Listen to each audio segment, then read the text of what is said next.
Bismillahirrahmanirrahim. Assalamualaikum warahmatullahi wabarakatuh. Halo teman-teman, perkenalkan nama saya Nada Nazifa Zalfa dengan NIM 2312182. Di sini saya dari kelas 4C, program studi Pendidikan Agama Islam.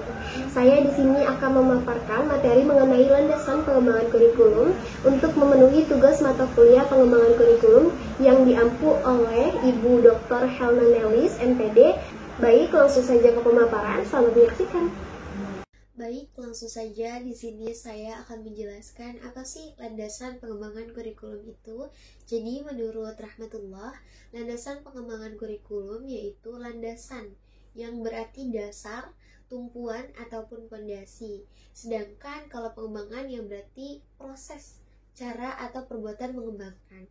Jadi kurikulum yang berarti perangkat mata pelajaran yang diajarkan pada lembaga pendidikan. Sehingga arti landasan pengembangan kurikulum yaitu adalah dasar-dasar yang menjadi tumpuan dalam mengembangkan kurikulum ataupun mata pelajaran yang akan diajarkan.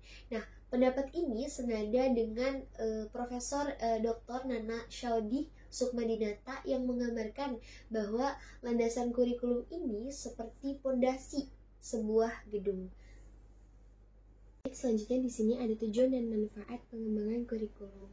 Menurut Rahmaniyah dan Alaniyah 2024, tujuan pengembangan kurikulum yaitu bertujuan untuk mengatur dan merancang pendidikan agar mencapai tujuan tertentu dalam dunia pendidikan. Nah, kurikulum ini sebagai rancangan pendidikan memiliki kedudukan yang strategis dalam seluruh aspek kegiatan pendidikan. Nah, pengembangan kurikulum ini diperlukan untuk menyesuaikan perkembangan ilmu pengetahuan, teknologi, serta harapan masyarakat terhadap pendidikan formal. Jadi, pengembangan kurikulum ini bertujuan untuk merancang dan mengatur pendidikan agar mencapai tujuan tertentu sebagai elemen yang strategis dalam pendidikan. Kurikulum ini harus dikembangkan agar selaras dengan kemajuan ilmu pengetahuan, teknologi, dan harapan masyarakat. Nah, apa sih manfaat pengembangan kurikulum? Yang pertama, menjadi dasar dalam penyusunan konsep dan evaluasi pendidikan. Yang kedua, menyesuaikan dengan kebutuhan masyarakat, terus kebudayaan, dan perkembangan ilmu pengetahuan dan teknologi. Selanjutnya, manfaatnya yaitu meningkatkan kualitas pembelajaran dengan mempertimbangkan aspek-aspek seperti aspek psikologi, sosial, dan filosofis di dalam pendidikan. Nah, hal ini juga mempermudah proses belajar mengajar melalui perencanaan dan pengorganisasian komponen pendidikan. Jadi, pengembangan kurikulum ini sangat bermanfaat sebagai dasar penyusunan dan evaluasi pendidikan, menyesuaikan dengan perkembangan iptek serta kebutuhan masyarakat.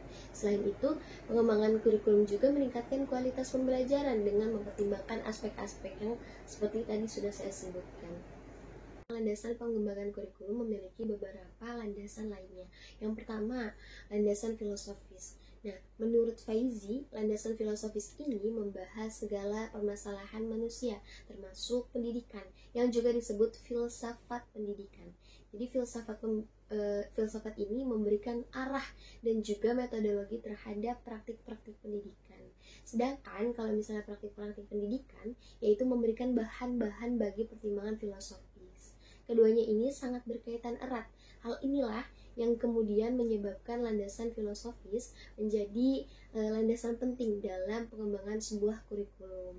Jadi dapat disimpulkan bahwasannya landasan pendidikan itu sangat penting dalam pengembangan kurikulum karena memberikan arah dan metodologi dalam praktek-praktek pendidikan. Nah, filsafat ini membantu untuk memahami tujuan, nilainya, dan makna pendidikan, serta memberikan dasar dalam merancang proses pembelajaran yang tidak hanya fokus terhadap pengetahuan, tetapi juga pada pembentukan karakter dan kepribadian siswa. Nah, selanjutnya di sini ada tujuan dan fungsi landasan filsafat dalam pengembangan kurikulum. Menurut Rina Sanjaya, filsafat memiliki 4 dan fungsi dalam pengembangan kurikulum. Yang pertama, filsafat berfungsi untuk menentukan arah dan tujuan pendidikan. Nah, yang berarti filsafat di sini berfungsi sebagai sistem nilai atau pandangan hidup dalam membantu untuk menetapkan tujuan pendidikan dan arah yang ingin dicapai oleh peserta didiknya. Yang kedua, filsafat berperan dalam menentukan materi pembelajaran yang harus diberikan, yang berarti pembelajaran ini harus selaras dengan tujuan yang hendak dicapai. Yang ketiga, filsafat membantu merumuskan strategi atau metode, yang berarti filsafat ini dapat menentukan strategi dan metode yang efektif untuk mencapai tujuan pendidikan tersebut. Yang keempat, melalui filsafat kita dapat menentukan kriteria untuk mengukur keberhasilan proses pendidikan. Dalam hal ini berarti filsafat dapat membantu untuk menentukan apa yang menjadi indikator pencapaian yang diinginkan dalam pendidikan. Nah, selanjutnya, apa sih manfaat landasan filosofis dalam pengembangan kurikulum? Menurut Mubarak et al., filsafat pendidikan pada dasarnya adalah penerapan dari pemikiran filsafat untuk memecahkan permasalahan yang ada di pendidikan. Nah, dengan hal ini berarti filsafat kan memberikan manfaat dan memberikan kontribusi yang besar, terutama dalam memberikan kajian sistematis yang berkenaan dengan kepentingan pendidikan. Filsafat juga dapat menentukan arah akan dibawa kemana sih anak-anak melalui pendidikan yang ada di sekolah. Landasan filosofis dalam pengembangan kurikulum juga memiliki beberapa ciri utama. Yang pertama, berbasis pada nilai dan budaya lokal. Artinya, mengintegrasikan nilai-nilai luhur dan budaya lokal ke dalam kurikulum. Yang kedua, fleksibel dan adaptif. Artinya, mampu menyesuaikan diri dengan perubahan sosial, budaya, dan perkembangan ilmu pengetahuan serta teknologi. Yang ketiga, holistik. Artinya, menyentuh seluruh aspek perkembangan peserta didik, baik kognitif, afektif, maupun psikomotorik. Nah, selanjutnya di sini, ruang lingkup landasan filosofis dalam pengembangan kurikulum, yaitu mencakup pemikiran mendasar mengenai nilai-nilai, prinsip, dan tujuan pendidikan yang menjadi dasar dalam penyusunan kurikulum. Nah, filosofis pendidikan ini berfungsi sebagai pedoman dalam menentukan visi, misinya, dan arah pendidikan yang diharapkan. Secara umum, ruang lingkup landasan filosofis dalam pengembangan kurikulum meliputi yang pertama, menurut Suryadi, tujuan pendidikan masuk ke dalam ruang lingkup landasan filosofis dalam pengembangan kurikulum. Nah, filosofis pendidikan ini membantu menentukan tujuan pendidikan yang ideal sesuai dengan masyarakat. Terus yang kedua, prinsip penyusunan kurikulum. Jadi, landasan filosofis ini memberikan prinsip-prinsip yang menjadi dasar dalam memilih isi, metode pembelajaran, serta evaluasi pendidikan. Terus yang ketiga, nilai-nilai dasar pendidikan. Landasan filosofis ini mempertimbangkan nilai-nilai dasar seperti moral, sosial, dan budaya yang sesuai dengan cita-cita bangsa. Selanjutnya, macam-macam landasan. Menurut Safarudin, dalam pengembangan kurikulum, senantiasa berpijak pada aliran-aliran filsafat tertentu, sehingga akan mewarnai terhadap konsep dan implementasi kurikulum yang dikembangkan. Nah, aliran filsafat yang ada kaitannya dengan pengembangan kurikulum yang pertama, ada perennialisme. Nah, perennialisme ini lebih menekankan kepada keabadian, keidealan, kebenaran, dan keindahan daripada warisan budaya dan dampak sosial tertentu.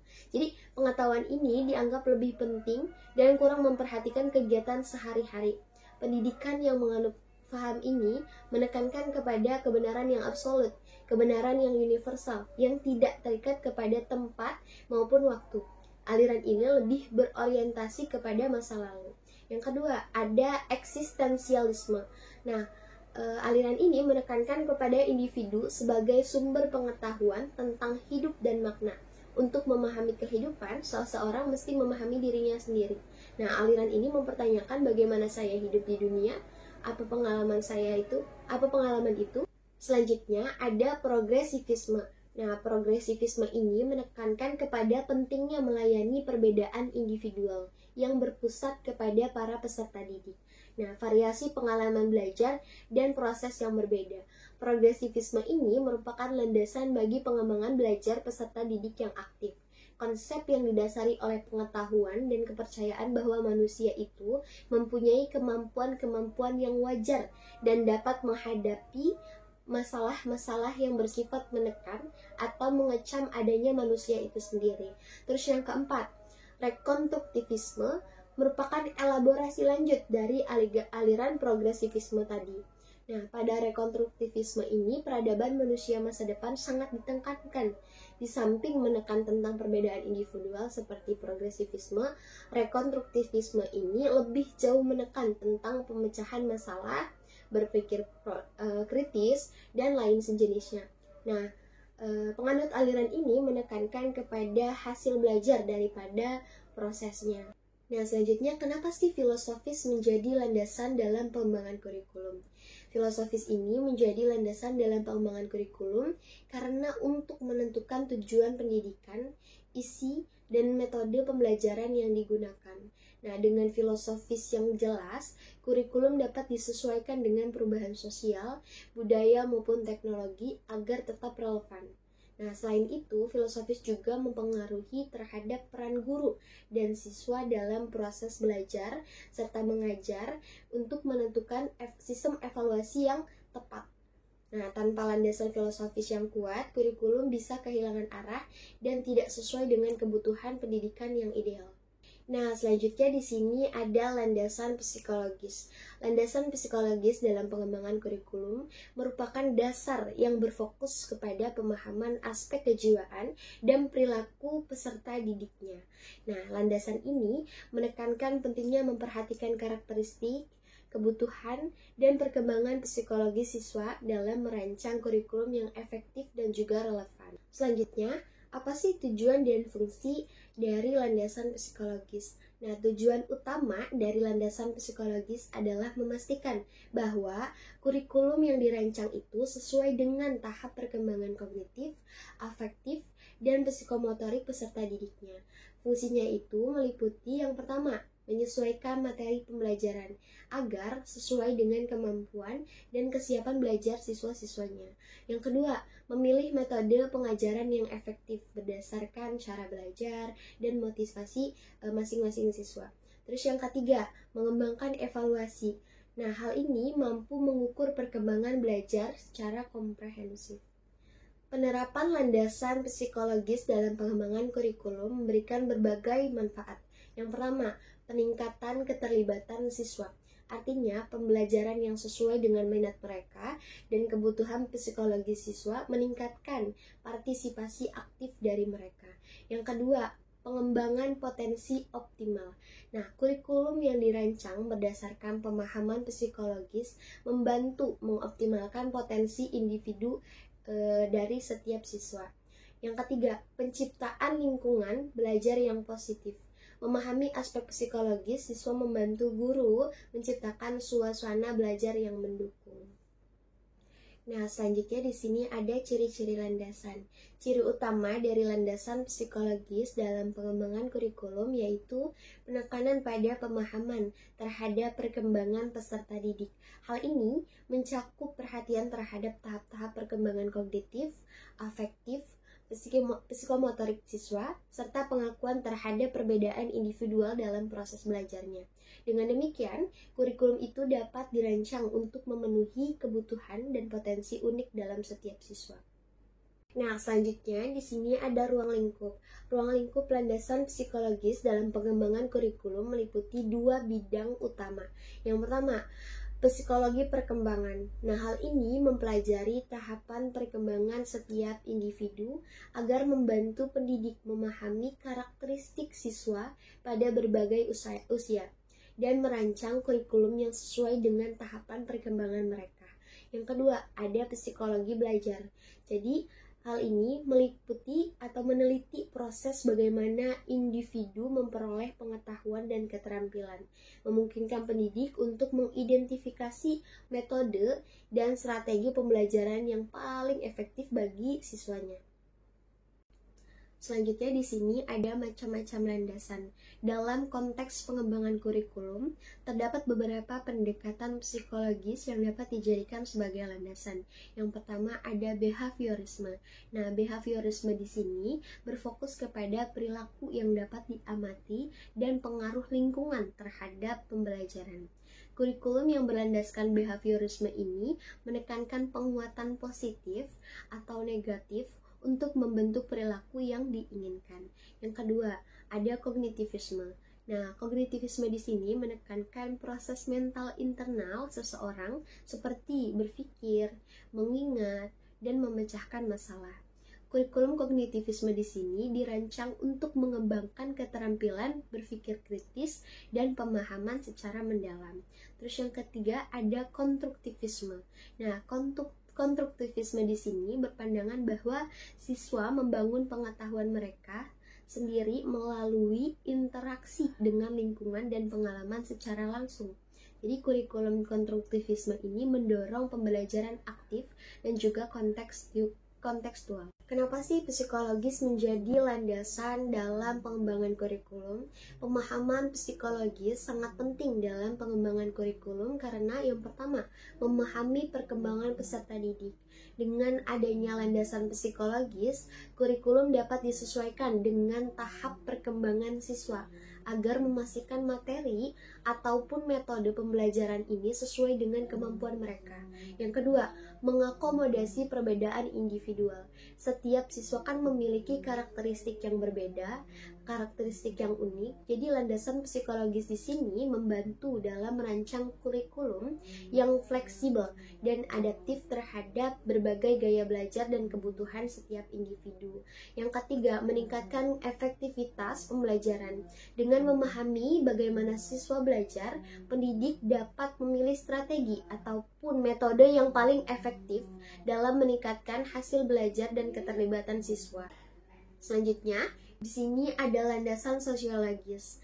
Landasan sosiologis dalam pengembangan kurikulum menurut Hidayati adalah pondasi bagi pengembangan rancangan pembelajaran yang melihat dari sisi sosial masyarakatnya. Jadi pendidikan merupakan bagian dari kebudayaan, di mana ia lahir dari budaya dan dilaksanakan dalam rangka proses pembudayaan. Dengan kata lain, pendidikan adalah proses sosialisasi melalui interaksi manusia menuju manusia yang berbudaya. Selanjutnya, apa sih tujuan dan fungsi dari landasan sosiologis dalam pengembangan kurikulum? Menurut Abdullah Idi, tujuan utama landasan sosiologis dalam mengembangkan kurikulum adalah memastikan pendidikan mencerminkan keinginan ataupun cita-cita dan kebutuhan masyarakat. Dengan kata lain, pendidikan harus memperhatikan aspirasi dari masyarakat dan menyesuaikan diri dengan tekanan sosial, politik, maupun ekonomi yang dominan. Landasan sosiologis dalam pengembangan kurikulum juga memiliki beberapa manfaat, yaitu membantu pendidikan menjadi alat perubahan sosial dan juga menyesuaikan pendidikan dengan perubahan zaman. Artinya, landasan sosiologis dalam pengembangan kurikulum sangatlah penting untuk membantu peserta didik agar lebih bisa survive di kehidupan nyata berkat rancangan sistematis dari landasan sosiologis. Landasan sosial perkembangan kurikulum menurut Ashar memiliki beberapa ciri utama, yaitu berkaitan erat dengan lingkungan sosial, menyesuaikan dengan kebutuhan masyarakat, serta memuat nilai-nilai sosial dan juga budaya. Ada ruang lingkup. Menurut Rahmat Hidayat, ruang lingkup landasan sosiologis dalam kurikulum mencakup beberapa aspek. Yang pertama, ada aspek sosial. Jadi kurikulum ini harus mempertimbangkan dinamika sosial masyarakat. Yang kedua, aspek budaya. Jadi pendidikan juga harus mempertimbangkan nilai maupun tradisi dan adat istiadat. Yang ketiga, secara segi ekonomi atau aspek ekonomi, kurikulum harus relevan dengan dunia kerja dan industri. Sedangkan menurut aspek politik, pendidikan harus mencerminkan sistem pemerintahan dan juga kebijakan yang ada di negara. Nah, di sini ada macam-macam landasan. Landasan sosiologis dalam pengembangan kurikulum merupakan aspek penting yang memastikan kurikulum berjalan sesuai dengan kebutuhan dan dinamika masyarakat. Menurut Halim, ada beberapa macam landasan sosiologis yang perlu diperhatikan, yaitu kebutuhan masyarakat. Jadi, kurikulum harus dirancang untuk memenuhi kebutuhan masyarakat, agar mempersiapkan peserta didik bisa berkontribusi secara efektif di dalam komunitasnya. Yang kedua, nilai dan norma sosial. Jadi, pendidikan harus mencerminkan dan menanamkan nilai serta norma yang berlaku di dalam masyarakat, sehingga peserta didik dapat berperilaku sesuai dengan harapan sosial. Yang ketiga, perubahan sosial dan budaya. Jadi, kurikulum ini perlu adaptif terhadap perubahan sosial dan budaya, mempersiapkan peserta didik untuk menghadapi dinamika tersebut dengan keterampilan dan pengetahuan yang relevan. Yang keempat, ada integrasi sosial. Jadi, pendidikan harus memfasilitasi integrasi sosial dengan mengajarkan toleransi, kerjasama, dan penghargaan terhadap keberagaman di dalam masyarakat. Yang kelima, persiapan peran sosial. Jadi, kurikulum harus membantu peserta didiknya memahami dan mempersiapkan berbagai peran sosial yang akan mereka jalani di masa yang akan mendatang. Kenapa sih sosiologis menjadi landasan dalam pengembangan kurikulum?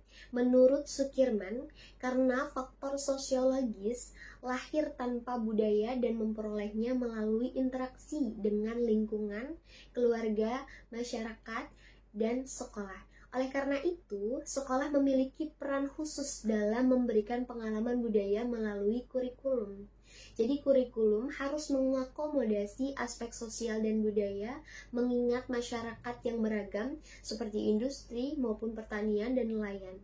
Jadi pendidikan ini bertujuan untuk membentuk agar dapat berinteraksi, beradaptasi, dan meningkatkan kualitas hidupnya sebagai makhluk yang berbudaya. Selanjutnya ada landasan IPTEK. Nah, landasan IPTEK dalam pengembangan kurikulum mengacu pada dasar pemikiran bahwa ilmu pengetahuan dan teknologi yang terus berkembang harus diintegrasikan ke dalam kurikulum pendidikan. Hal ini bertujuan agar peserta didiknya memperoleh pengetahuan dan keterampilan yang sesuai dengan tuntutan zaman. Jadi pengembangan kurikulum yang berlandaskan IPTEK memastikan bahwa materi pembelajaran selalu diperbarui seiring dengan kemajuan ilmu dan teknologi. Nah, selanjutnya ada tujuan dan fungsi. Tujuan utama dari penerapan landasan IPTEK dalam pengembangan kurikulum adalah mempersiapkan peserta didik agar mampu beradaptasi dan berkontribusi dalam masyarakat yang terus berkembang secara ilmiah dan teknologi. Jadi fungsi dari landasan IPTEK dalam pengembangan kurikulum yaitu relevansi pendidikan, yaitu menjaga agar materi dan metode pembelajaran sesuai dengan perkembangan ilmu pengetahuan dan teknologi terkini. Terus yang kedua, pengembangan kompetensi, yaitu membekali peserta didik dengan keterampilan yang dibutuhkan untuk menghadapi tantangan di era modern. Yang ketiga, peningkatan daya saing, yaitu meningkatkan kualitas lulusan sehingga mampu bersaing di tingkat global. Nah, apa sih manfaatnya? Nah, manfaatnya yaitu integrasi landasan IPTEK dalam sinkronisasi membawa berbagai manfaat, yaitu yang pertama, peningkatan kualitas pembelajaran. Materi yang up to date membuat proses pembelajaran itu lebih terkesan menarik dan bermakna bagi peserta didiknya. Yang kedua, persiapan kerja. Lulusan memiliki keterampilan yang relevan dengan kebutuhan industri dan juga dunia kerja. Yang ketiga, inovasi pendidikan. Nah, hal ini mendorong pendidik untuk terus berinovasi dalam metode dan strategi di dalam pembelajaran. Ciri-ciri landasan utama, Ciri-ciri utama dari landasan IPTEK dalam kurikulum pengembangan yaitu meliputi yang pertama, dinamisme. Jadi kurikulum ini bersifat fleksibel dan dapat disesuaikan dengan perkembangan ilmu dan teknologi. Yang kedua, integratif, yaitu menggabungkan berbagai disiplin ilmu dan teknologi dalam proses pembelajaran. Yang ketiga, berorientasi kepada masa depan, yaitu mempersiapkan peserta didik untuk menghadapi tantangan dan peluang yang akan datang di depan nanti. Landasan IPTEK dalam pengembangan kurikulum memiliki ruang lingkup, yaitu yang pertama, pengembangan materi pembelajaran, memasukkan pengetahuan dan teknologi terbaru ke dalam konten kurikulum. Yang kedua, metode pembelajaran, yaitu mengadopsi teknologi pendidikan seperti e-learning, simulasi, dan alat bantu digital lainnya. Yang ketiga, evaluasi pembelajaran, penggunaan teknologi untuk penilaian dan umpan balik yang lebih efektif. Macam-macam landasan dalam pengembangan kurikulum dapat dibedakan menjadi yang pertama, landasan ilmiah. Nah, landasan ilmiah ini berdasarkan penemuan dan teori ilmiah yang diakui. Yang kedua, landasan teknologi, yaitu berdasarkan penerapan teknologi dalam proses pembelajaran. Yang ketiga, ada landasan sosial teknologi, yaitu mempertimbangkan dampak sosial dari penerapan teknologi dalam pendidikan. Jika kita mempertanyakan kenapa IPTEK menjadi landasan dalam pengembangan kurikulum, yaitu ada beberapa alasan utama mengapa IPTEK menjadi dasar dalam pengembangan kurikulum. Yang pertama, relevansi dengan perkembangan zaman. Nah, kurikulum ini harus selalu diperbarui agar sesuai dengan kemajuan IPTEK, sehingga peserta didik ini mendapatkan keterampilan dan juga pengetahuan yang relevan dengan dunia modern. Yang kedua, peningkatan kualitas pembelajaran. IPTEK ini memungkinkan pengembangan metode pembelajaran yang lebih efektif seperti pemanfaatan teknologi digital dalam pembelajaran daring, simulasi, atau penggunaan AI untuk pembelajaran adaptif. Yang ketiga, persiapan siswa menghadapi tantangan di masa yang akan mendatang. Dengan perkembangan teknologi yang pesat, peserta didik ini perlu dibekali keterampilan berpikir kritis, kreatif, dan juga inovatif, agar dapat beradaptasi dalam dunia kerja yang berubah dengan cepat. Terus, meningkatkan efektivitas evaluasi dan pengukuran hasil belajar. IPTEK ini memungkinkan pengembangan sistem evaluasi berbasis data seperti asesmen berbasis komputer dan analisis performa siswa secara real time. Terus selanjutnya, mendukung kurikulum yang fleksibel dan inklusif. Dengan teknologi, kurikulum dapat lebih fleksibel, memberikan ruang bagi pembelajaran berbasis minat dan bakat siswa, serta lebih inklusif bagi peserta didik dengan kebutuhan khusus. Nah, selanjutnya di sini ada landasan organisatoris. Nah, landasan organisatoris dalam perkembangan kurikulum mengacu pada pertimbangan bentuk organisasi penyelenggaraan pendidikan serta konten pelajaran yang akan disajikan. Nah, hal ini mencakup bagaimana materi diatur dan disusun dalam struktur kurikulum untuk mencapai tujuan pendidikan yang diinginkan. Nah, apa sih tujuan dan fungsi landasan organisatoris dalam pengembangan kurikulum? Yaitu tujuan utamanya adalah memastikan bahwa kurikulum disusun secara sistematis dan terstruktur sehingga memudahkan proses pembelajaran dan pencapaian kompetensi oleh peserta didik. Nah, fungsinya itu meliputi pengaturan urutan materi, penentuan beban belajar, dan penyelarasan antara berbagai komponen sinkronisasi. Dengan adanya landasan organisatoris, kurikulum pengembangan dapat memiliki manfaat, yaitu konsistensi dan kesinambungan antara mata pelajaran, memudahkan pendidik dalam merencanakan dan melaksanakan pembelajaran, membantu peserta didik dalam memahami materi secara bertahap dan juga terstruktur. Nah, selanjutnya ada ciri utama dari landasan organisatoris. Nah, yang pertama, adanya struktur yang jelas dalam penyusunan materi dan juga pengkelompokan materi berdasarkan tema ataupun kompetensi tertentu. Nah, yang ketiga, ada fleksibilitas dalam penyesuaian dengan kebutuhan dan konteks pendidikan. Ruang lingkup landasan organisatoris meliputi yang pertama, penentuan struktur kurikulum secara keseluruhan. Yang kedua, pengaturan distribusi mata pelajaran ataupun modul.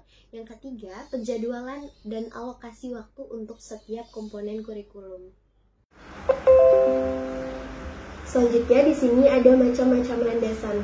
Landasan organisatoris dalam pengembangan kurikulum merujuk pada aspek-aspek kelembagaan dan struktural yang mempengaruhi bagaimana kurikulum dirancang, dikembangkan, dan juga diimplementasikan dalam sistem pendidikan. Nah, jenisnya yang pertama ada landasan administratif. Nah, landasan ini berkaitan dengan kebijakan dan regulasi yang mengatur pengembangan kurikulum. Hal ini ditentukan oleh lembaga pemerintah atau badan pendidikan seperti Kementerian Pendidikan. Contohnya misalnya kurikulum nasional yang ditetapkan pemerintah sebagai standar pendidikan di suatu negara. Terus yang kedua ada landasan struktural. Nah, landasan ini mengacu pada bagaimana kurikulum disusun berdasarkan jenjang dan tingkatan pendidikan. Nah, hal ini menentukan bagaimana mata pelajaran, kompetensi dasar, dan capaian pembelajaran disusun sesuai dengan struktur pendidikan. Contohnya, pembagian kurikulum berdasarkan jenjang seperti SD, SMP, SMA, dan perguruan tinggi. Terus yang ketiga ada landasan manajerial. Nah, hal ini menyangkut kepada bagaimana pengelolaan kurikulum dilakukan di sekolah ataupun di lembaga pendidikan. Hal ini melibatkan peran kepala sekolah, guru, dan tenaga kependidikan dalam mengatur pelaksanaan kurikulum. Contohnya, sistem supervisi akademik yang dilakukan oleh kepala sekolah untuk memastikan kurikulum diterapkan dengan baik. Selanjutnya yang keempat ada landasan organisasi kurikulum.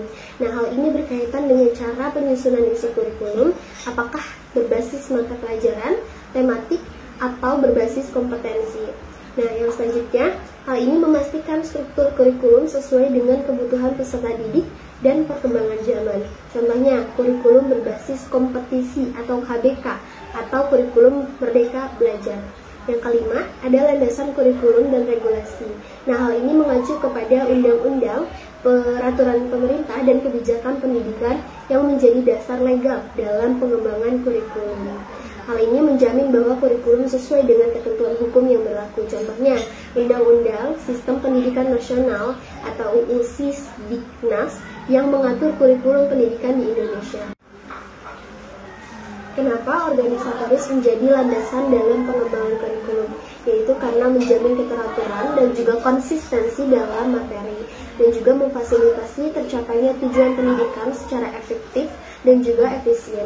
Nah, persetujuan adaptasi terhadap perubahan dan kebutuhan baru di dalam dunia pendidikan. Dengan memahami dan menerapkan landasan organisatoris, pengembangan kurikulum dapat merancang program pendidikan yang lebih terstruktur, relevan, dan responsif terhadap kebutuhan peserta didik serta dinamika masyarakat. Baiklah, cukup sekian pembahasan materi dari saya. Kurang dan lebihnya mohon maaf. Wassalamualaikum warahmatullahi wabarakatuh.